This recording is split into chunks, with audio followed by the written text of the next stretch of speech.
తెలంగాణ రాష్ట్ర ప్రధాత బంగారు తెలంగాణ నిర్మాత జనహృదయ నేత తెలంగాణ జాతిపిత గౌరవనీయ శ్రీ కల్వకుంట్ల చంద్రశేఖరరావు గారి 71వ పుట్టినరోజు సందర్భంగా TRS party working president Shri Kalvakuntla Taraka Ramarao KTR గారి ఆదేశాల మేరకు నాగోల్ బండ్లగూడ ఆర్కే నగర్లోని ఎస్ఎస్ ఓల్డ్ ఏజ్ హోమ్ నందు సికింద్రాబాద్ బీఆర్ఎస్ పార్టీ ఎంపీ అభ్యర్థి former library chairman Shri Gaddam Srinivas Yadav మరియు బీఆర్ఎస్ పార్టీ సీనియర్ యువజన నాయకులు ఫైసల్ ఖాన్ గారి ఆధ్వర్యంలో హోంలోని 50 మంది వృద్ధులకు ఆహారం మరియు పండ్లు పంపిణీ చేయడం జరిగింది। ఈ సందర్భంగా వృద్ధులు మాట్లాడుతూ కేసీఆర్ గారి పరిపాలన బాగుందని, ఆయన నిండు నూరేళ్లు సుఖ సంతోషాలతో జీవించాలని, రాబోయే కాలంలో ఆయనే ముఖ్యమంత్రిగా మళ్లీ చూడాలనుకుంటున్నామని వృద్ధులు వారి మాటల్లో తెలియజేశారు।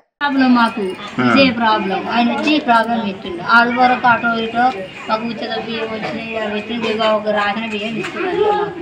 కానీ ఈయన వచ్చిన సందైతే మాకు నెలకు ఏ బాధలు పడుతుంది, నెలకు కట్టుగా ఇచ్చిండు, తిన్నాం। ఇప్పుడు ఈ నెల ఆ నెల ఆ నెల ఈ నెల ఈ మననేనా నెల అయిందా, ఎన్ని అప్పులు చేసిపోయాడు కేసీఆర్ నువ్వు రేవంత్ రెడ్డి మాట ఓమన్నా మేము గిట్నే నోరు పట్టక అంచే ఇటువంటి మీరు పెద్ద సార్లు వచ్చినప్పుడు మేము అంటాంగా ఏం సార్ ఇట్లా అట్లా మమ్మల్ని అప్పు చేసిపోతే తీరుతాడమ్మా, నీ సంసారం ఎంత మందికల్లా తీసుకున్నామమ్మ, ఆయన ఎన్ని అప్పు చేసిపోయి తీసుకుంటూ వస్తున్నామ్మా అని అంటూ అంతే సార్।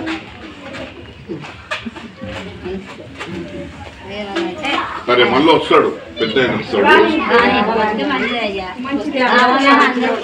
బతుకమ్మ చీరలు ఇచ్చిండు, ఆయన రోజులు ఇచ్చిండు, ఆయన రోజులు ఇచ్చిండు, పండుగ ఇచ్చిండు, దీపావళికి బతుకమ్మ పండుగలని బతుకమ్మ చీరలు ఇచ్చిండు, అందరికి ఇచ్చిండు, ముసలికి ఇచ్చిండు, వయసులకు ఇచ్చిండు, పెండి కాని వాళ్ళకి ఇచ్చిండు, పెండి అయిన వాళ్ళకి ఇచ్చిండు, అందరికి ఇచ్చిండు। ఒక్కొక్క గిట్ట 3-4 చీరలు వచ్చినాయి।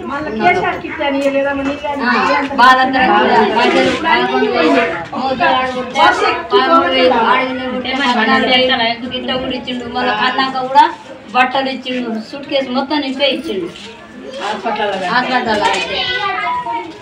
నువ్వు తిన్నాక లేదని అబద్ధం అవద్దయ్యా, అంతవరకు రాగానే ఇప్పుడు సంవత్సరం కావద్దు, ఇంత 5 పైసలు తెలియదు।